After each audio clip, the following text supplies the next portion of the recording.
시편 31편 7절에서 9절. 다 같이 한 목소리를 읽겠습니다. 시작. 인자하심을 기뻐하며 즐거워할 것은 주께서 나의 고난을 보시고 환난 중에 있는 내 영혼을 아셨으며 나를 원수의 수중에 가두지 아니하셨고 내 발을 넓은 곳에 세우셨음이니이다. 내가 고통 중에 있사오니 내게 은혜를 베푸소서. 내가 근심 때문에 눈과 영혼과 몸이 쇠하였나이다. 아멘. 러시아의 그 유명한 작가 중에 그 체홉이라고 하는 작가가 있습니다. 체홉. 이 작가가 쓴 소설이 있는데 단편 소설이 있어요. 그 중에 고독한 그리움이라고 하는 그 단편 소설이 있는데 제가 며칠 전에 읽었습니다. 이 소설의 시작이 그 러시아는 이제 러시아 정교가 이제 있거든요. 기독교 중에서 종파가 있잖아요. 이제 러시아 종교인데 러시아 정교, 정교에서 내려오는 전통 이제 시가 있어요. 그 시가 그 시로 시작합니다. 이렇게 되어 있습니다. 제가 읽어드리겠습니다. 누구에게 나의 슬픔을 말해야 하나?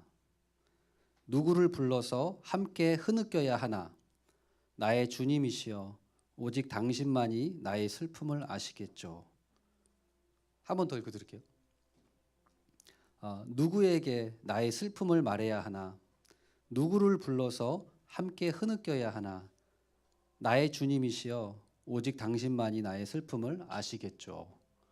이렇게 시작하거든요. 이 고독한 그리움이라고 하는 이 소설, 이 내용과 관련돼 있어요. 이 내용을 잠깐 소개해드리면 이렇습니다. 고독한 그리움이라고 하는 이 소설의 내용이 뭐냐면 주인공이 마부예요.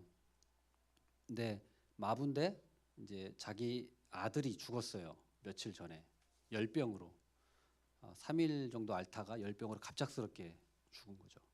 그래서 마부는 자기 아들이 죽었으니까 얼마나 마음이 아프겠어요. 그 고통스럽고 그렇지만은 또 자기 일은 마부니까 마차를 끄는 마부니까 그 일을 해야죠.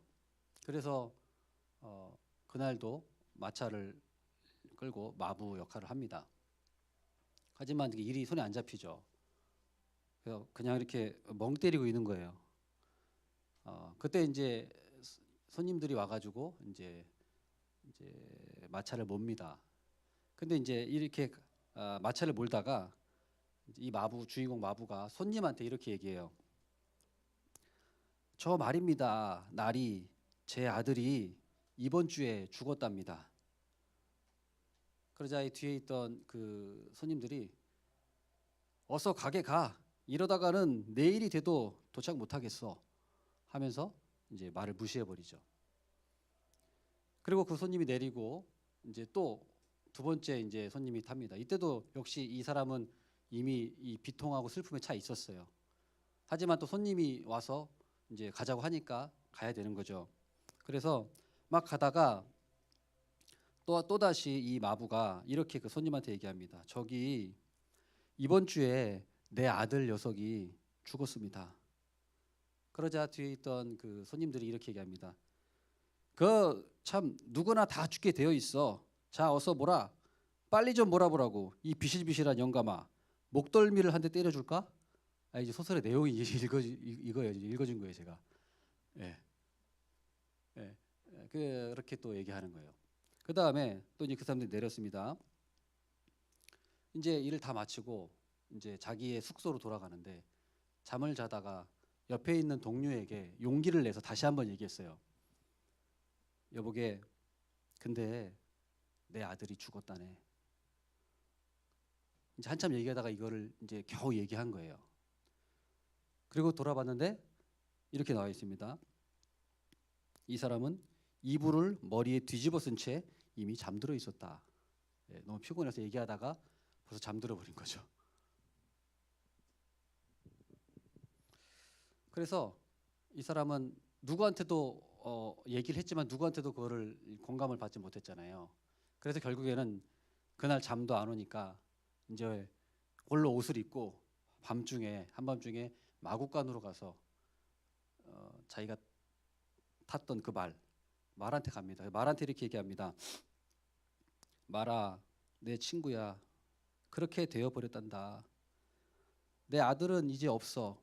세상을 떠났단 말이야. 허무하게 갑자기 죽었단다. 말아, 네 새끼가 죽었다면 슬프지 않겠니? 이렇게 혼자 말에게 얘기합니다. 그리고 이제 소설은 끝나요. 이 소설을 읽으면서 느낀 건 그겁니다. 이 사람처럼 우리 모든 사람은 누구에겐가 나의 슬픔과 나의 어려움을 말하고 싶다는 거예요. 털어놓고 싶다는 거죠. 그리고 털어놔야만 하는 존재예요. 하지만 이 세상은 그런 것들을 받아줄 만한 그런 사람들이 많이 없죠. 그래서 여기서 우리가 공동체에서 그런 나눔들을 하고 할 때 누군가 나의 어려움들을 내가 토로했을 때 들어줄 사람이 있다는 것은 정말 큰 복입니다. 예. 하지만 우리가 이것도 한계는 있어요. 우리가 아무리 사람에게 털어놓는다 한들 그것이 나에게 완전한 만족을 주지는 못합니다. 여러분 이제 부부들도 보면은 저도 결혼을 해서 있지만은 아내나 남편이나 내 말을 다 잘 들어주는 건 아니에요. 예. 그래서 다 자기 말만 하죠. 남편이 내 말 안 들어줘. 아내가 내 말 안 들어줘. 그래서 서로 뭐냐면 서로 이해받기를 원하지 이해해 주려고 하진 않습니다. 그건 어렵습니다. 이해해 주려고 하는 거는. 이해 받으려고만 해요. 그래서 싸우는 부부들 보면 전부 다 그렇게 말하잖아요. 이제 다 니 탓 내 탓 하면서 다 억울하죠. 그게 왜 그러냐면은 아무리 부부일지라도 우리가 완벽하게 내 슬픔이나 어려움들을 공감하고 해결해 줄 수가 없어요.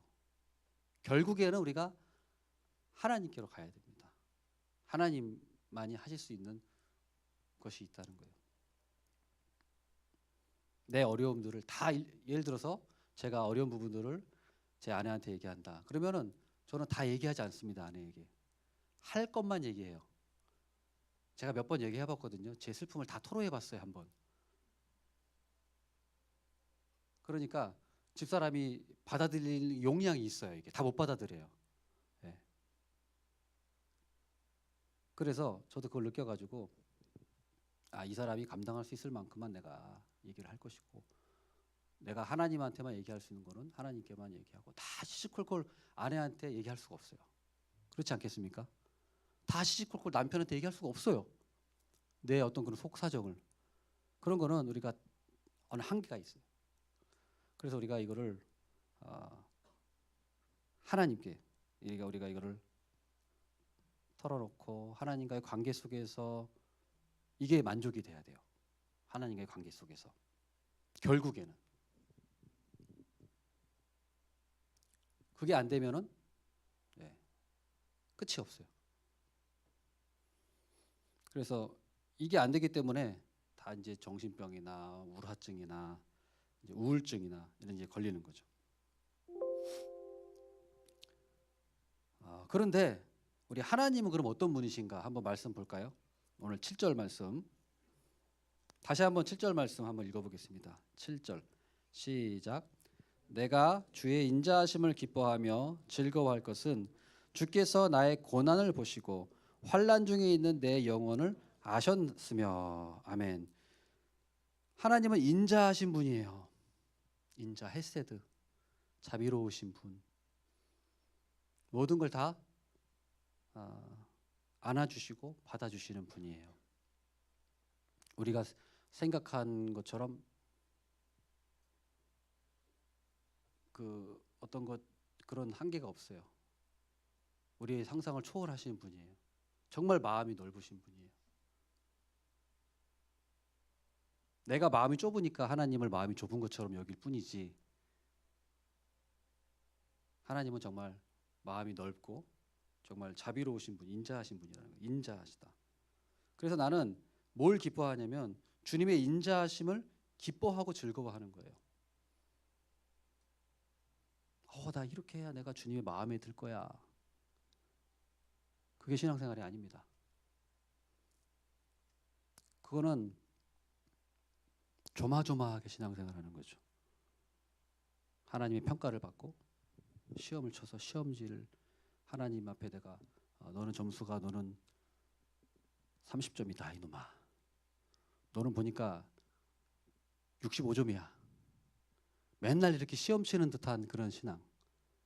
이것은 우리를 얽매이게 합니다. 우리를 자유케 하지 못해요. 하나님 우리에게 그렇게 하지 않으세요. 하나님 우리 아버지시고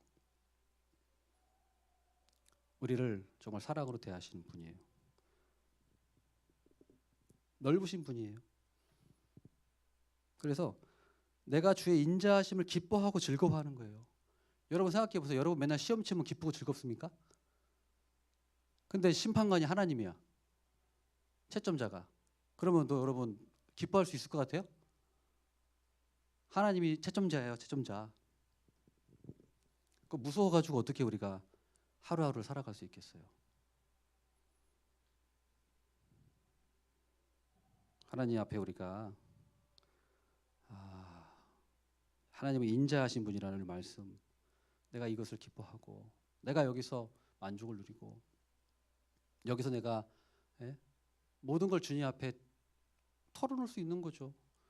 채점 막이는 사람한테 어떻게 우리가 털어놔요? 내 또 한마디 했다가 또 나 또 뭐 공산당처럼 말이죠. 말 한번 잘못했다가 잡아가는 것처럼. 하나님이 공산당 아니잖아요. 하나님은 인자하신 분이에요. 다만 내가 그것을 알아가야 돼요. 내 열심과 내 어떤 것으로 하나님을 만족시키는 것이 아닙니다. 내 열심과 내 의로 하나님을 절대 만족시킬 수 없어요. 그것으로 나가는 순간 우리의 신앙은 잘못 나가는 겁니다. 내가 열심히 해서 나 하나님 만족시킬 거야. 내가 높은 단계 올라가가지고 하나님을 내가 하면 하나님 날 더 좋아하시겠지. 그렇게 되는 순간 우리의 신앙은 처음에는 좀 열심히인 것 같고 처음에는 뭔가 뜨거운 것 같지만 결국엔 다 무너져요. 왜요? 뻔하거든요. 그것을 하나님 만족시킬 수 없거든요. 내가 더 하나님 앞에 열심히 하려고 하면 할수록 더 실망합니다. 더 실망하게 돼 있어요. 그래서 그렇게 나가면 안 되고요. 우리가 왜 예수 그리스도가 이 땅에 오신 겁니까? 우리가 할 수 없기 때문에, 내가 할 수 없기 때문에, 내 스스로 내 능력으로 못하기 때문에 예수 그리스도를 보내주신 거예요. 그래서 이 예수님이 하신 이 사역의 기초에서, 그 의의 기초에서 하나님이 우리를 받아주시는 거예요. 이분을 통해서. 너희들이 조금 못해도 하나님 기준으로 하면은 누가 감당할 사람이 누가 있겠습니까? 다 밑바닥이죠. 다 밑바닥이죠. 그러나 하나님의 아들 그분을 통해서 우리가 받아들여지는 거예요.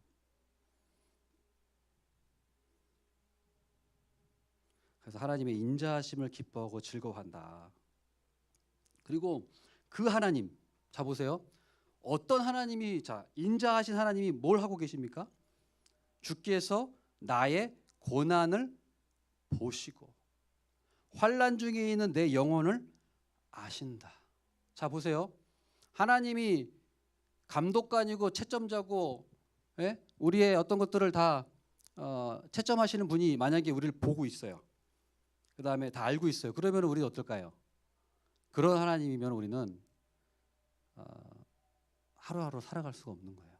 너무너무 두려워서, 무서워서, 긴장돼가지고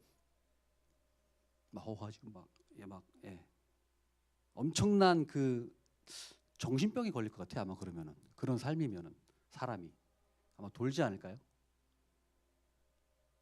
그런데 어떤 하나님이에요? 인자하신 하나님이 우리를 보시고 우리를 아신다는 거죠. 이게 중요한 거예요. 하나님이 인자하신 분이라는 거예요. 그분이 우리를 보시고 아신다는 거예요. 눈길부터 다른 거죠. 예? 눈길부터 다른 거예요. 눈길부터. 사감, 그 매서운 그 사감이 학생을 쳐다보는 거랑 엄마가 자기 자식을 바라보는 눈빛이 똑같습니까? 다르죠.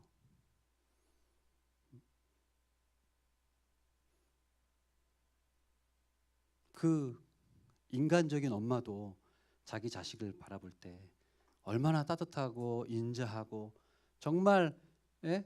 사랑을 그 어떻게 표현할 수 없어서 감출 수 없어서 막 예? 만면에 웃음을 띠고 그 아이를 바라보고 그 아이에 대해서 아는 것처럼 우리 하나님도 우리 엄마보다 못하시겠습니까?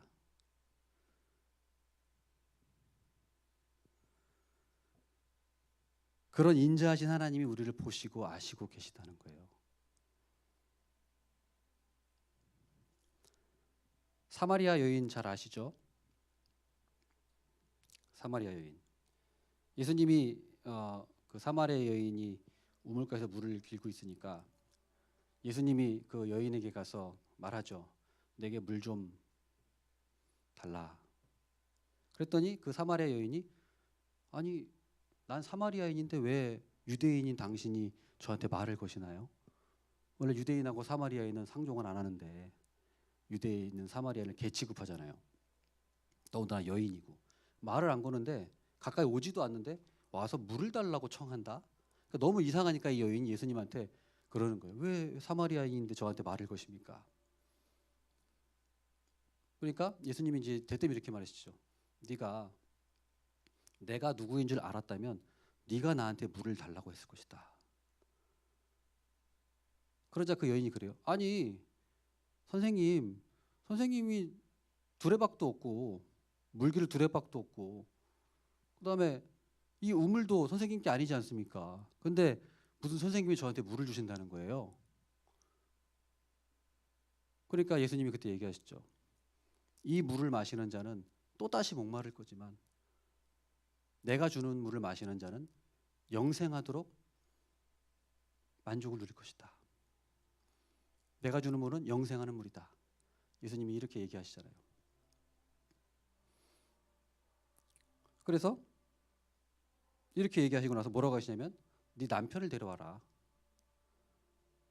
그러니까 이 여인이 저는 남편이 없습니다. 그러니까 예수님이 뭐라고 하십니까? 맞아. 네 말이 맞다. 넌 남편이 없다. 네 예전에 5명의 남편이 있었는데 그 남편도 네 남편이 아니었고 지금 6번째 남편도 네 남편이 아니니까 너는 남편이 없는 게 맞구나 하니까 여자가 이제 깜짝 놀라죠. 어떻게 그걸 아시죠? 제가 5명의 남편이 있었고 지금 남편도 사실 제 남편이 아니라는 거는 아무도 모르는데 어떻게 아시는? 그러니까 거기서 이제 놀란 거죠. 그래서 여인이 이제 예수님을 하나님 보내신 아들로 믿게 된 거죠. 이것처럼 예수님께서는 이 여인의 그 속 사정을 다 아셨던 것처럼 여러분의 속 사정을 모르시는 것이 아니라는 거예요. 우리의 사정을 다 알고 계시다는 거예요. 근데 우리는 참 생각하는 게 뭐냐면 하나님 이거는 모를 거야. 하나님 내 이 어려움은 정말 모르시겠지. 알면은 왜 이렇게 나를 어려움 속에 지금 계속 놔두는 거지? 알면은 당연히 해결해 주셔야 될 거 아니야. 근데 왜 이렇게 해결이 안 되는 거야? 하고서 하나님이 내 사정을 모르는 게 아닐까 하는 이성적으로는 안다고 생각하지만은 이 심정적으로 이 내 깊은 곳에 나도 나를 속이는 게 있는 거죠.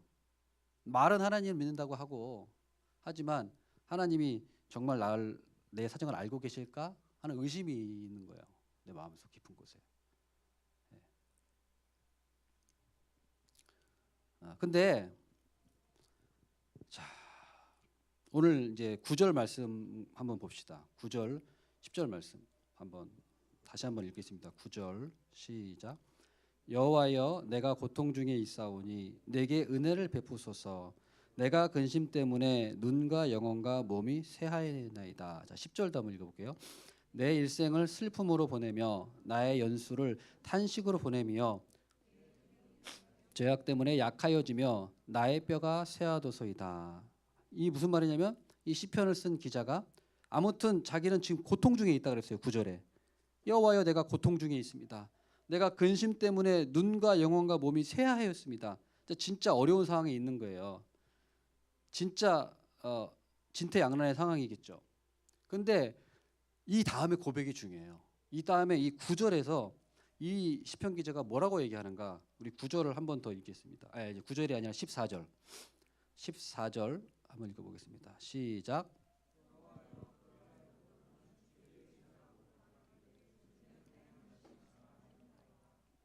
자 보세요. 여러 가지 앞에는 다 내 지금 심정을 토로했어요. 막 고통, 내 어려운 거, 이렇게 어렵습니다. 그러고 나서 이 시편 기자가 하는 말이 14절인 거예요. 여호와여 그러하여도 나는 주께 의지하고 말하기를 주는 내 하나님이시라 하였나이다. 지금 내가 고통 중에 있고 여러 가지 어려움이 있지만 그러하여도 나는 주님을 의지합니다. 주는 내 하나님이십니다. 난 이 고백이 정말 진짜 멋진 고백이라고 봐요. 이 어려운 문제를 해결해 주셔서 할렐루야 하는 것보다 아직 해결이 안 됐는데 하나님께 그걸 토로하면서 지금 당장 문제가 아직 해결이 안 됐지만 그러하여도 나는 주님을 계속 의지하겠습니다. 주님은 내 하나님이십니다. 아직 문제 해결 안 됐는데, 아직도 고통 중에 있는데,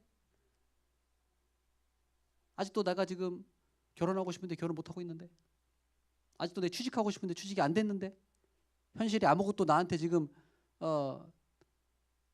만족스러운 게 없는데, 그러하여도 나는 주님을 의지합니다. 그러하여도 주님은 내 하나님이십니다. 라는 것을 하나님은 원하시는 거예요. 우리에게. 그리고요, 이 고통 중에 있어도요, 고통 중에 있어도 그것이 오히려 우리에게 진짜 축복이에요. 고통 중에 있는 게 축복이라고요. 여러분 문제가 아직 해결 안 된 게 축복이라고요. 왜 이렇게 내 인생은 이거 해결하면 자꾸 또 뭐가 어려운 게 들어지고, 이거 하나 해결하면 뭐가 생기고 그러지 않나요? 네? 저만 그래요? 난 이거 해결하면 또 뭐가 조금 또 해결할 게 되게 뭐가 있고 또 근심할 게 또 있고, 그거 해결한다 싶으면 또 뭐가 계속 있어요. 그 하나님이 나쁜 하나님인가요? 내가 지금 문제 해결이 안 됐어도 고통 중에 있어도 그 고통 중에 있어도 그 고통이 나에게 축복이 된다는 거예요. 왜냐하면 고통 중에 있는데 깨닫는 게 뭐냐면 나는 이걸 해결할 힘이 없어요. 내가 이것을 멋있게 내가 해결하고 극복하고 싶은데 내가 할 수가 없어요. 그걸 깨달아요. 그러니까 나는 주님을 의지하는 거죠. 근데 문제가 다 해결되고 이제 일이 잘 됐어요. 그러면 이제 우리는 또 주님을 의지하지 않을 확률이 많아요. 그래서 계속 고통 속에 있는 거예요. 문제가 계속 있는 거예요. 고통은 계속 있지만 나는 연약해. 그걸 해결할 수 있는 해결할 수 있는 능력이 없어요. 그래서 하나님의 은총을 구하는 거예요. 역대하 16장에 보면은 아사 왕이 나오는데, 아사 왕이 하나님을 의지해서 35년 동안 아무 전쟁이 없었어요. 그런데 36년째 되는 해에 적이 쳐들어왔을 때 아사 왕이 하나님을 의지하지 않고 강대국을 의지하거든요. 그 강대국을 통해서 문제를 해결하려고 해요. 근데 문제가 해결이 됐어요. 근데 해결이 됐는데 나중에 하나님이 선지자를 통해서 보내가지고 아사 왕을 책망하죠. 그래서 네가 나를 의지했을 때는 평화로웠는데 나를 의지하지 않았기 때문에 이제 전쟁이 있을 것이다. 이후로. 그래서 그 이후로 전쟁이 있어요. 예. 그리고 우리 역대하 한번 찾아볼까요? 마지막으로 한번 우리 역대하 20장. 요것만 한번 찾아보고 우리 말씀 보고 마치도록. 역대하 20장 12절. 요거는 이제 여호사밧 얘기인데 아까는 아사왕 얘기고 이거 이제 여호사밧 얘기예요. 역대하 20장에 보면은 20장 12절 같이 한번 우리 읽어보겠습니다. 역대하 20장 12절 시작. 우리 하나님이여 그들을 징벌하지 아니하시나이까. 우리를 치러 오는 이 큰 무리를 우리가 대적할 능력이 없고 어떻게 할 줄도 알지 못하옵고 오직 주만 바라보나이다 하고. 왕이, 일국의 왕이 참 누구한테 이런 말하면 창피한 말이죠. 네, 자기 신하들한테 이런 얘기 하면은 뭐 저게 왕이야 이럴 건데, 하나님 앞에 우리를 치러 오는 이 큰 무리를 대적할 능력이 없고 어떻게 할 줄도 알지 못하겠고 오직 주만 바라보나이다. 여호사밧 왕이 하나님께 기도를 드린 거예요. 야, 그러자 하나님께서 이 기도를 들으시고 어떻게 응답을 하시냐, 정말 놀라워요. 자, 15절 역대하 20장 15절 같이 읽겠습니다. 시작. 야하시엘이 이르되 온 유다와 예루살렘 주민과 여호사밧 왕이여 들을지어다. 여호와께서 이같이 너희에게 말씀하시기를 너희는 이 큰 무리로 말미암아 두려워하거나 놀라지 말라. 이 전쟁은 너희에게 속한 것이 아니요 하나님께 속한 것이니라. 우리 17절도 한번 읽겠습니다. 시작. 이 전쟁에는 너희가 싸울 것이 없나니 대열을 이루고 서서 너희와 함께한 여호와가 구원하는 것을 보라. 유다와 예루살렘아 너희는 두려워하지 말며 놀라지 말고 내일 그들을 맞서 나가라. 여호와가 너희와 함께하리라 하셨느니라. 아멘. 아멘. 뭐라고 말씀하십니까? 두려워하거나 놀라지 말라. 이 전쟁은 너희에게 속한 것이 아니다. 니들이 하는 게 아니다. 전쟁은 내가 하는 거다. 그러니까 걱정하지 마라. 그리고 뭐라고 합니까? 이 전쟁에는 너희가 싸울 것이 없다. 자, 서서 너희와 함께한 여호와가 구원하는 것을 봐라. 하나님이 하시는 것을 봐라. 우리가 하는 게 아니에요. 내 힘으로 하는 게 아니에요. 신천지에 빠진 한 여자가 기독교 방송에 나와서 간증하는 걸 제가 들었는데 며칠 전에 신천지에 1년인가 빠졌나? 1, 2년 빠지고서 탈퇴했어요. 이제 나왔어요. 이제 완전히 다 이제 다 제대로 이제 교회 정착을 했어요. 그러고 나서 제일 이해 안 되는 게 한 가지가 있었다. 신천지에서 우리 이제 정상교회로 왔는데 자기가 제일 힘든 게 있었는데 그게 뭐냐? 어떻게 믿음으로만 구원받는다고 할 수 있느냐? 그 얘기를 하더라고요. 어떻게 예수님을 믿으면 구원받죠? 이게 신천지에 빠졌다가 나온 사람이 이해가 안 되는 거예요. 왜요? 신천지는 믿음으로 구원받는 게 아니라 어떻게 해요? 자기 열심과 노력으로 14만 4천에 들어가야 돼요. 그러니까 그 수에 들어가려고 별짓 다 하는 거예요. 뭐 사람을 포섭하는 것도 이 사람을 사랑해서 뭐 잘해주고 그게 아니고 이 사람을 포섭해서 내가 점수가 올라가서 14만 4천에 들어야 되는 점수가 돼야 되거든요. 그러니까 죽기 살기로 막 하는 거예요. 신천지에 막 충성하는 거예요. 엄청나게 열심히 해요. 그런데 교회 오니까 아니야. 예수 그리스도를 바라보고 그 믿음으로 예수님의 공로로 구원받는 거야. 네가 하는 거 하나도 없어. 예수 그리스도의 보혈로 구원받은 거야 라고 말하니까 이해가 안 된다는 거예요. 그게 제일 이해하고 그게 받아들이기가 너무 힘들었다는 얘기를 듣고서 바로 저거야. 바로 복음이 그거거든. 이단에 빠진 자들이 뭐예요? 바로 그 복음을 받아들이기 싫은 거예요. 힘들어하는 거예요. 어떻게 믿음으로만 구원받아? 내가 열심히 해야지. 이해가 안 되는 거예요. 그러나 여러분, 우리의 신앙은 믿음으로만 구원받는 거예요. 성화는요, 믿음으로 성화하는 거예요. 내 노력으로 성화하는 게 아닙니다. 믿음, 성화, 영화, 이 구원인데 이것은 모든 것은 하나님의 은혜로 값없이 하나님께서 우리에게 주신 구원의 은혜로 우리가 받는 거예요.